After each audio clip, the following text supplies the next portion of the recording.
ચાલો વિદ્યાર્થી મિત્રો, સ્વાગત છે તમારું વર્લેન બોક્સ ઓનલાઈન ક્લાસમાં। આજે આપણે એક લેખનના ટોપિક તરફ જઈશું, કારણ કે લેખન એ આપણે મુખ્ય પરીક્ષાઓની અંદર ખાસ જરૂરી ટોપિક છે। કારણ કે લેખન આપણને એ મુખ્ય પરીક્ષામાં 80 માર્કનું પૂછાતું હોય છે અને સૌથી મોટી મુશ્કેલી આપણને લેખનમાં જ પડતી હોય છે। કારણ કે આપણે વિચારો જે હોય છે એ વિચારો તો રજૂ કરી દઈએ છીએ, પરંતુ એ વિચારો જે રજૂ થાય છે તે વિચારોને એની રીત પ્રમાણે રજૂ કરવા હોય તો એની રીત જાણવી ખૂબ જરૂરી છે। અને એવા લેખનના ઘણા બધા ટોપિક છે અને એ ટોપિકની અંદર આપણે ધારેલા માર્ક આપણને આવતા નથી, આવું બને છે। ઘણી વખત તો એવું હોય છે કે તમે કોઈક વાતને, કોઈ માનો કોઈ ટોપિક છે, વિચાર વિસ્તાર છે કે અહેવાલ છે કે નિબંધ છે કે સંક્ષેપીકરણ છે, એને તમે એવી રીતે તૈયાર કર્યો છે કે એના એક એક શબ્દ તમને આવડે છે અને તેમ છતાં જે તમે બુકમાં વાંચ્યું એવું બેઠે બેઠું લખ્યું હોવા છતાં પણ તમને એના માર્ક મળતા નથી, આવું થાય છે। તો થવાનું કારણ છે કે એની અંદર ઘણી બધી ખામીઓ રહી જતી હોય છે, જેમ કે જોડણીની હોય છે, વિરામ ચિહ્નોની હોય છે, લેખન રૂઢિની હોય છે। આ બધી ખામીઓને કારણે આપણને આપણા માર્ક મળતા નથી, આવું બને છે। પણ મિત્રો, કોઈ પણ તમે લેખનનો મુદ્દો જ્યારે લખવા જઈ રહ્યા છો ત્યારે એની જે કઈ રીત છે એ જો તમને આવડતી હોય તો સામાન્ય રીતે આપણા જે બાકી લેખન રૂઢિના કે એના માર્ક કપાય છે એ તો સમજી શકાય, એકાદ માર્ક કદાચ કપાઈ જતો, પણ બાકીના એની જે રીત પ્રમાણે આપણે જો લેખન કર્યું છે તો આપણને એમાંથી મેક્સિમમ માર્ક મળી શકે છે। તો આજે મારે તમને વિચાર વિસ્તાર શીખવવો છે। આમ તો શીખવો ન કહી શકાય, પણ વિચાર વિસ્તાર સમજાવો એવું કહી શકાય। હવે આ વિચાર વિસ્તાર ઘણી વખત ઘણા બધા વિદ્યાર્થીઓની એવી ફરિયાદ છે કે એ પંક્તિઓ જે હોય છે એ પંક્તિઓનો તમને ઘણી વખત અર્થ નથી આવડતો અને એને કારણે એ પંક્તિઓ તમને સમજાતી નથી। આ પંક્તિઓ નથી સમજાતી ત્યારે પછી વિચાર વિસ્તારને તમે કેવી રીતે લખો છો? લખો તો છો જ, છોડી કોઈ દેતો નથી, લખે તો છે જ બધા, પણ પછી શું કરે છે કે એ જે પંક્તિઓને આપેલી હોય છે એ પંક્તિઓને તે વાંચે અને તમે એને વાંચીને પછી એમાંથી તમને જે એકાદ બે શબ્દ જે સમજાણા હોય છે એના ઉપર તમે એ લાઈન કે એ પંક્તિને સમજાવવા બેસી જાઓ છો અને એ પંક્તિની એ શબ્દોને આજુબાજુ ઘણું બધું લખાણ કરી નાખો છો અને એકાદ દોઢ પાના સુધીનું લખાઈ જાય છે અને પછી જ્યારે તમે ખરેખર પેપર દઈને આવો છો ને જુઓ છો ત્યારે તમને એમ થાય છે કે ઓહો, આવું તો આમાં કાંઈ હતું જ નહીં। તો તમને જ્યાં સુધી પંક્તિના અર્થ નથી આવડતા ત્યાં સુધી તમે એની અંદરનો વિચાર નહીં શોધી શકો અને વિચાર નહીં શોધો તો તમે વિસ્તાર કેવી રીતે કરશો? કારણ કે એ વિચાર વિસ્તાર હોય કે પછી એ અર્થ વિસ્તાર હોય, પરંતુ આપણે એ અર્થ અથવા વિચાર વિસ્તારને બે શબ્દથી સમજવો પડે છે। એની અંદર બે શબ્દ છે, અર્થ છે અથવા વિચાર છે। તો તમારે સૌથી પહેલા શું કરવાનું છે તો કે સૌથી પહેલા તમને જે પંક્તિઓ આપેલી છે એ પંક્તિમાંથી તમારે એક વિચાર શોધી કાઢવાનો છે અથવા તો એક અર્થ શોધી કાઢવાનો છે અને પછી એ અર્થને તમારે વિસ્તારપૂર્વક સમજાવવા માટે વિવિધ પ્રકારના ઉદાહરણો તમારે એને અનુકૂળ આવે એવા ઉદાહરણો તમારે આપવા પડે છે। મિત્રો, આવું હોય છે। પણ આપણે શું કરીએ છીએ તો કે મેં કહું એમ આપણી પંક્તિ જે હોય છે એમાંના કોઈ શબ્દ જે આપણને સમજાય છે એને આધારે આપણે એકાદ પાના સુધીનું લખાણ કરી નાખીએ, 100-150 શબ્દોનું લખાણ કરી નાખીએ. તો આપણે એ વિચાર વિસ્તાર કર્યો ન કહેવાય, એ અર્થ વિસ્તાર કર્યો ન કહેવાય, એ તો આપણે ફક્ત એને પંક્તિ સમજાવી કે આવું હોય છે. અને ઘણી પંક્તિઓ તો સમજાતી પણ નથી હોતી, એવી પણ હોય છે. તો વાસ્તવિકતા શું છે, શું એ તમને સમજાવું.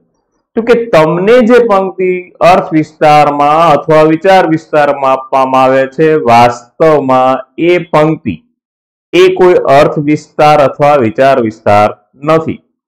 એ પંક્તિ એક ઉદાહરણ છે અને એ ઉદાહરણ પરથી આપણે એનો એક વિચાર શોધવાનો છે, એનો એક અર્થ શોધવાનો છે અને પછી એ અર્થને, એ વિચારને વિસ્તારપૂર્વક જણાવવાનો છે. અને ત્રીજી બાબત કે એ જે પંક્તિ છે એ આપણને આપેલું ઉદાહરણ છે અને એ ઉદાહરણને આપણે સૌથી છેલ્લે સમજાવવાનું. તો વિચાર વિસ્તાર કે અર્થ વિસ્તારની ત્રણ બાબતો છે. સૌથી પહેલા પંક્તિમાંથી વિચાર અથવા અર્થને શોધી કાઢવો, પછી એ અર્થને સમજાવવા માટે વિવિધ પ્રકારના ઉદાહરણોથી એનો વિસ્તાર કરવો અને છેલ્લે ઉપરની જે પંક્તિ છે એ કવિએ અથવા તો લેખકે આપેલું ઉદાહરણ છે એ પંક્તિને આપણે છેક છેલ્લા ફકરામાં સમજાવવાની થાય છે. મતલબ એ પંક્તિનું સમર્થન આપણે ઉપરના વિસ્તારને આધારે કરવાનું થાય છે. મિત્રો, આ રીતે અર્થ વિસ્તાર અથવા વિચાર વિસ્તાર હોય છે. પરંતુ સમસ્યા મેં તમને કહી કે સમસ્યા એ છે કે ઘણા બધાને એવું લાગે છે કે મને પંક્તિ સમજવા મુશ્કેલી પડે.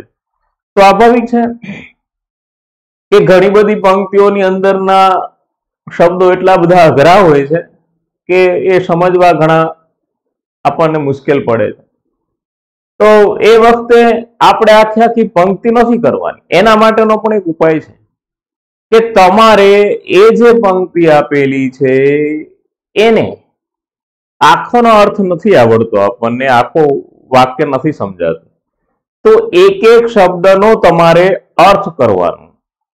માની લો કે એવો અર્થ કરવા જતા એ પંક્તિમાંના 2-4 શબ્દો એવા છે જેનો તમને અર્થ નથી આવડતો, તો એ શબ્દને થોડી વાર માટે આપણે ભૂલી જવાના અને બાકીના જે શબ્દો છે એ શબ્દોનો તમારે અર્થ કરવાનો. તમે એનો અર્થ કરશો એટલે એ શબ્દોના જે જુદા જુદા અર્થ છે નીકળશે, એ અર્થને તમે જોડી દેશો એટલે તમને જે શબ્દ નથી આવડ્યા અથવા તમને જે શબ્દના અર્થ નથી આવડ્યા એ શબ્દનો અર્થ પણ પહેલા શબ્દોના અર્થની સાથે તમને મળી જશે. અને એ જે અર્થ નીકળ્યો છે, એ જે વિચાર આપણે કાઢ્યો છે, એ કવિએ ઉદાહરણમાંથી આપણને આપેલો છે અને એને આપણે વિસ્તારપૂર્વક સમજાવીશું. એકદમ સહેલી બાબત છે, કારણ કે વિચાર વિસ્તાર જે છે એ 8મા ધોરણથી માંડીને 12મા ધોરણ સુધી આવે છે. તો 8મા ધોરણનું બાળક એ વિચાર વિસ્તાર તો કરે જ છે અને 12મા ધોરણનું બાળક પણ વિચાર વિસ્તાર કરી શકે છે. તો આપણે તો હવે ઘણા બધા આગળ સુધી ભણી લીધું છે, ગ્રેજ્યુએટ થઈ ગયા છે, કોઈક એનાથી આગળ પણ છે. તો આપણને એવો વિચાર ગોતતા ન આવડે? શું આપણને એ અર્થ વિસ્તાર ન આવડે? આવડે જ, પણ સ્વાભાવિક છે કે 8મા-9મા ધોરણના બાળકને થોડી સરળ પંક્તિઓ હોય અને આપણે થોડી અઘરી પંક્તિઓ હોય, પણ અઘરી પ્રમાણે આપણી બુદ્ધિ પણ હવે વિકસિત થઈ ગઈ છે એટલે ઘણા બધા શબ્દો આપણે જાણતા હોય પણ એ શબ્દનો તમે અર્થ કરો ને પછી એ અર્થને જોડી દો અને પછી એમાંથી વિચાર શોધી કાઢો તો તમારા માટે એ વિચાર વિસ્તારમાંથી મેક્સિમમ માર્ક મેળવવા એ બહુ જ આસાન કામ થઈ પડશે. તમને અહીં એક પંક્તિ લખી અને તમને એનો વિચાર વિસ્તાર કેવી રીતે કરાય, એમાંથી વિચાર કેવી રીતે શોધી કઢાય, એનો અર્થ કેવી રીતે થઈ જાય, એ બધી બાબતને અહીં આપણે પ્રેક્ટિકલ જોઈએ. જે ચર્ચા આપણે કરી છે અને હવે આપણે પ્રેક્ટિકલ જોઈએ. એક પંક્તિ હું બોર્ડ પર લખું છું મિત્રો, અને પંક્તિ છે મનુષ્યના કર્મની કાલિમાને ધોવા સમર્થ લઘુ અશ્રુ બિંદુ. તો અહીં એક પંક્તિ આપેલી છે કે મનુષ્યના કર્મની કાલિમાને ધોવા સમર્થ લઘુ અશ્રુ બિંદુ, એવી એક પંક્તિ છે. મિત્રો, આ પંક્તિ એ વિચાર વિસ્તાર નથી, એ પંક્તિ એ એક ઉદાહરણ છે. અને એ ખાસ યાદ રાખવાનું કે પંક્તિ એ તમારો વિચાર વિસ્તાર નથી, પણ એક ઉદાહરણ છે. અને એના પરથી આપણે એનો વિચાર અથવા એનો અર્થ શોધવાનો છે. તો તમને એક રીત સમજાવી કે જ્યારે તમને એ પંક્તિ નો સમજાય તો તમારે દરેક શબ્દોના અર્થ કરવાના, અને એમાંના જે શબ્દો તમને નથી આવડતા એને છોડી દો અને બાકીના અર્થ કરો અને બધાને જોડો, એટલે નથી આવડતા એ શબ્દોના અર્થ પણ તમને આવડશે. જોઈએ કઈ રીતે. તો સૌથી પહેલા અહીંયા મનુષ્યના એટલે મનુષ્ય તો આપણે જાણીએ છીએ. કર્મ, કર્મ યાની કે કામ. હવે કાલિમાનો અર્થ માની લ્યો કે આપણને નથી આવડતો તો આપણે એને ભૂલી જઈએ અને અહીં આગળ જતા રહીએ. તો ધોવા, ધોવા મતલબ શું થશે? સાફ કરવા. હવે સમર્થ, સમર્થમાં તો આપણને ખબર પડે છે, સમર્થ યાની તાકાતવર. લઘુ, લઘુનો પણ અર્થ આવડે છે આપણને, લઘુ યાની નાનું. અને અશ્રુ બિંદુ એટલે આંસુ. અહીં આપણે આટલા શબ્દોના અર્થ કર્યા કે મનુષ્યના કામને સાફ કરવા તાકતવર નાનું આંસુ. હવે કામને સાફ કરવા, તો હવે કાલિમાનો અર્થ તમને આવડી જશે. કામ યાની કેવા કામ? કાલિમા મતલબ ખરાબ. અર્થ આવડી ગયો મિત્રો. આ રીતે નથી આવડતા શબ્દોના અર્થ પણ આપણને આવડી જશે. તો હવે અહીં આપણે અર્થ કર્યો કે મનુષ્યના ખરાબ કર્મને સાફ કરવા તાકતવર છે નાનું આંસુ. તો મિત્રો, આંખમાં આંસુ બે સમયે આવે છે. એક તો આપણને કોઈ વાતનો આનંદ થયો હોય તો એ હર્ષના આંસુ હોય છે. બીજું, આપણને કોઈ વાતનું દુઃખ લાગે છે ત્યારે આપણી આંખમાંથી આંસુ આવે છે. અને દુઃખ પણ બે પ્રકારના હોય છે. એક દુઃખ જીવનની અંદર આવેલા કષ્ટોનું દુઃખ હોય છે, એને કારણે આપણને આંસુ આવે છે. બીજું દુઃખ કે આપણે જીવનમાં કંઈક એવું ખરાબ કર્મ કર્યું છે જેનો હવે આપણને પસ્તાવો થઈ રહ્યો છે, અને એ પસ્તાવાના કારણે આપણી આંખમાંથી આંસુ વહે છે. અને દુનિયામાં આ પસ્તાવો એવો છે કે પસ્તાવો કરો, ખરા હૃદયનો પસ્તાવો કરો, તો ખરા હૃદયનો પસ્તાવો કરો તો આપણે ગમે તેવું ખરાબ કર્મ કર્યું હોય તો પણ એ પાપમાંથી આપણે મુક્ત થઈ જઈએ. તો અહીં પણ એ જ બાબત સમજાવેલી છે કવિએ કે ખરાબ કર્મ કરાય અથવા ખરાબ કર્મ થઈ ગયું હોય અને પછી આપણને એનો અફસોસ થાય અને આપણે એનું પ્રાયશ્ચિત કરીએ, અને એ પ્રાયશ્ચિત રૂપે આપણી આંખમાંથી બે આંસુ જો વહે તો એ ગંગાજળ કરતા પણ પવિત્ર છે અને આપણે કરેલા એ કર્મ ધોવાઈ જાય છે અથવા તો એ પાપ કર્મ નાશ થઈ જાય છે. તો અહીં કવિ આપણને શેનું મહત્વ સમજાવ્યું મિત્રો? પ્રાયશ્ચિતનું મહત્વ સમજાયું છે. એટલે આપણે આમાંથી એક અર્થ શોધ્યો. તો સૌથી પહેલા તમે શું કર્યું છે? અર્થ શોધ્યો છે અથવા તો એનો વિચાર શોધી કાઢ્યો છે. અને એ છે કે પ્રસ્તુત પંક્તિમાં કવિએ જીવનમાં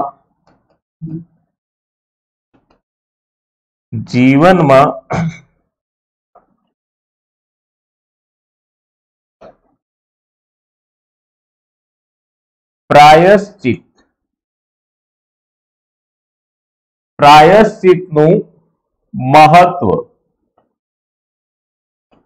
મહત્વ સમજાવ્યું છે. તો પ્રસ્તુત પંક્તિમાં કવિએ જીવનમાં પ્રાયશ્ચિતનું મહત્વ સમજાવ્યું છે એવો એક વિચાર આપણે આ ઉદાહરણ પરથી શોધી કાઢ્યો. હવે એ જે વિચાર આપણે શોધ્યો છે, મતલબ એ વિચાર જે આપણે ગોતી કાઢ્યો છે, એ વિચારને હવે આપણે સમજાવવા માટે એક વિસ્તાર કરીશું અને એ વિસ્તાર એટલે વિવિધ ઉદાહરણોથી ટૂંકમાં આ વિચારને આપણે સમજાવશું. વિવિધ ઉદાહરણોથી અહીં સમજાવશું. તો કોઈ પણ વિસ્તાર તમે કરો છો ત્યારે કોઈ કહેવત છે, કોઈ રૂઢિપ્રયોગ છે, કોઈ મહાન વ્યક્તિ ના બોલેલા વિધાનો છે, એ ટાંકીને મતલબ એ લખીને એને સમર્થન આપવું જોઈએ. માની લો કે અહીંયા તો અહીં આપણે કહેવતનો ઉપયોગ કરીએ તો કે કહેવતનો ઉપયોગ કરીશું તો મનુષ્ય માત્ર ભૂલને પાત્ર. આપણે કહેવતનો ઉપયોગ કર્યો કે મનુષ્ય માત્ર ભૂલને પાત્ર. તો દરેક મનુષ્ય પોતાના જીવનમાં ક્યારેક ને ક્યારેક કોઈક ને કોઈક નાની મોટી ભૂલ કરે જ છે. કારણ કે મનુષ્યનું જીવન એટલી બધી હાડમારીઓથી, એટલી બધી મુશ્કેલીઓથી ભરેલું છે કે તે ન ચાહવા છતાં પણ કંઈક ને કંઈક ભૂલ કરી બેસે છે. એ આપણે અહીં આ કહેવતના અનુસંધાને આપણે એને સમજાયું કે કંઈક ને કંઈક ભૂલ કરી બેસે છે, પરંતુ ભૂલ કરવી એ ગુનો નથી, પણ કરેલી ભૂલને ન સ્વીકારવી એ ગુનો છે. જો માણસ પોતે કરેલી ભૂલને સ્વીકારે અને ખરા હૃદયથી એનો પસ્તાવો કરે અને પ્રાયશ્ચિત રૂપેની આંખમાંથી બે આંસુ પણ વહી જાય તો તે ગંગાજળ કરતા પણ પવિત્ર થઈ જાય છે અને એ પોતાની ભૂલને સુધારે તો માનવમાંથી મહામાનવ પણ બની શકે છે. જેમ કે આપણે એને સમજાવ્યા પછી આપણે પહેલું ઉદાહરણ મારે અહીં ગાંધીજીનું આપવું છે. હવે જુઓ કે તમે જ્યારે કોઈ ઉદાહરણ આપો છો ત્યારે એને તમારે ફકરો પાડીને ઉદાહરણ સમજાવવાનું છે કે મહાત્મા ગાંધીજીએ એમના બાલ્ય અવસ્થા દરમિયાન નાની મોટી અનેક ભૂલો કરેલી અને એ ભૂલો જ્યારે એમને સમજાય ત્યારે તેઓએ પોતે કરેલી ભૂલનો એકરાર પત્ર દ્વારા તેમના પિતાજી સમક્ષ કર્યો અને તેમની માફી માંગી અને પછી નક્કી કર્યું કે હવેથી જીવનમાં હું ક્યારેય કોઈ ભૂલ નહીં કરું અને આપણે જાણીએ છીએ તેઓ મહાત્મા બની ગયા. તો આ એક આના સમર્થનનું ઉદાહરણ થયું. હવે આપણે લેવું છે એ છે વાલ્મીકી ઋષિનું ઉદાહરણ. તો વાલ્મીકી ઋષિ જેઓ પહેલા એક લૂંટારા હતા, પરંતુ નારદ મુનિ જેવા સાધુ પુરુષનો ભેટો થતા અને તેમની સમજાવટને કારણે એમને સત્ય સમજાયું અને એમણે કરેલા પાપ છે એ પાપનું એમણે એકરાર કર્યો, એનું પ્રાયશ્ચિત કર્યું અને પછી પોતે જીવનમાં ક્યારે પણ આવા કર્મ નહીં કરે એવી પ્રતિજ્ઞા કરી. અને આપણે જાણીએ છીએ કે રામાયણના રચયિતા એવા વાલ્મીકી ઋષિ જે રામના જન્મ પહેલા કથા લખી શકે એવા મહા સંત બની ગયા, મહાસાધુ બની ગયા, આપણે જાણીશું મહા ઋષિ બની ગયા. એવી રીતે અહીં આપણે ત્રીજું ઉદાહરણ જોવું છે એ છે જેસર. તો કચ્છનો ખુંખાર બારવટીયો કે જેના નામથી પણ લોકો ધ્રુજતા હતા એવા ખુંખાર બારવટિયાએ જ્યારે તોરલનું અપહરણ કર્યું અને તોરલને પોતાની સાથે લઈ ગયો અને તોરલ જેવા મહાન સંતે એને જ્યારે જીવનનું સાચું મૂલ્ય સમજાયું ત્યારે તેમણે પણ પોતે જીવનભર કરેલા દરેક પાપનો એકરાર કરી નાખ્યો અને પછી પોતાનો સુધાર કર્યો, તો આપણે જાણીએ છીએ તેઓ મહાન સંત બની ગયા. આમ 3 ઉદાહરણો આપ્યા. હવે આપણે ફકરો પાડીને સમજાવીશું કે માણસ જો ખરા દિલથી કોઈ વાતનો અફસોસ અથવા પ્રાયશ્ચિત કરે અને એની આંખમાંથી જો એ ખરા પ્રાયશ્ચિતના આંસુ વહી જાય તો એ આંસુ ગંગાજળ કરતા પણ પવિત્ર હોય છે. એટલે એ આંસુથી ગમે તેવા ખરાબ કર્મ, ગમે તેવા પાપ કર્મને ધોવા માટે આંસુ સમર્થ હોય છે. આવું સમજાવ્યા પછી હવે આપણે કવિની છેલ્લી પંક્તિને છેલ્લા ફકરામાં સમજાવી દઈએ. તો કવિ અહીં આપણને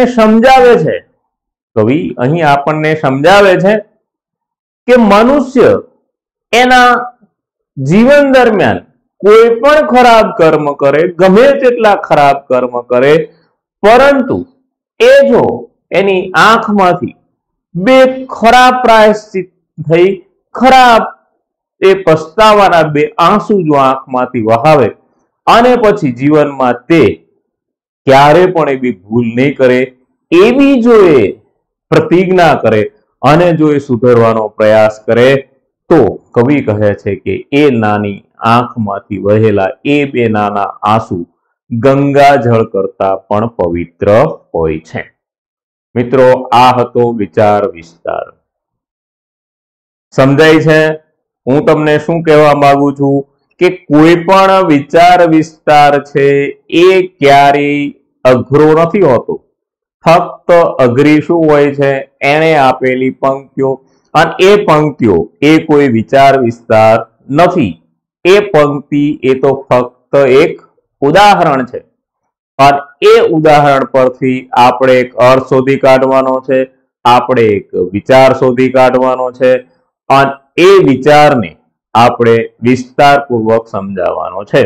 અને વિચાર શોધવા માટે જો આપણને પંક્તિ ન આવડે અથવા એ પંક્તિના અર્થ ન આવડે, તો તમને મેં નવી રીત સમજાવી છે કે તમારે દરેક શબ્દનો શું કરવાનો છે? અર્થ કરવાનો છે. અને જે શબ્દના અર્થ નથી આવડતા એ શબ્દો તમારે છોડી દેવાના અને પછી બાકીના જે શબ્દોના અર્થ થયા છે એને જોડી દેવાના. એટલે તમને જે નથી આવડતો શબ્દ એનો અર્થ પણ તમને જડી જશે, અને એ અર્થને તમારે આવી રીતે રજૂ કરવાનો છે. અને એને સમજાવવા માટે કોઈ કહેવત છે, કોઈ રૂઢિપ્રયોગ છે, એને ત્યાં ઉલ્લેખ કરીને એના વિચારને સમર્થન આપવાનું છે. અને પછી એ સમર્થનને સમજાવવા માટે તમારે વિવિધ ઉદાહરણો આપવાના છે. અને છેલ્લે કવિએ જે આપણને પંક્તિ આપી છે એ છેલ્લા ફકરામાં તમારે સમજાવવાની છે. આવું કરવાથી તમને મિત્રો મેક્સિમમ માર્ક મળી જશે. અને આજના આ લેક્ચરથી તમને વિચાર વિસ્તાર સમજાણો હશે. સારી રીતે તમે ફરીથી એની પ્રેક્ટિસ કરશો તો તમને વિચાર વિસ્તારો આવડી જશે. તમારી પાસે જે પંક્તિઓ હોય એને મેં બતાવેલી રીત પ્રમાણે લેશો તો તમને પરીક્ષામાં ધારી સફળતાઓ મળી જશે. અહીં આપણે આપણો લેક્ચર પૂરો કરીએ છીએ મિત્રો. Thank you, by.